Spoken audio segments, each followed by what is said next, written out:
الوصفة اللي فيها الفواكه الجافة هي وصفة لتبييض بشرة الوجه. نعم.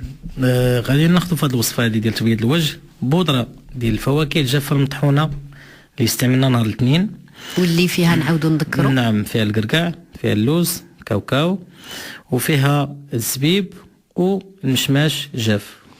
كناخذهم في قيم متساويه بحال وكنطحنوهم في الخلاط الكهربائي، كنسدو عليهم في واحد الدجاجه وكنستعملوا هذيك البودره. اذا هذه البودره غناخذوا منها معلقه كبيره، غادي نزيدوا عليها 4 المعالق كبار ديال العصير ديال البرتقال،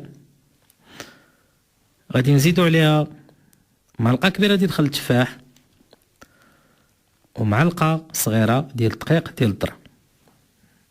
غادي نخلطوهم مزيان وغنخليهم نص ساعه في البشره ديالنا ونغسلوهم. هاد العمليه غنديروها 3 ديال المرات في الاسبوع، وغادي نداوموا عليها مده ديال 3 شهور حتى 4 شهور. والاخوات المقبلين على الزواج يمكن لهم هذه الوصفه يديروها كل نهار، خاصه اذا بقى لهم واحد الشهير ولا شهر ونص ولا 15 يوم، يستعملوها حتى النهار قبل العرس ديالهم ان شاء الله.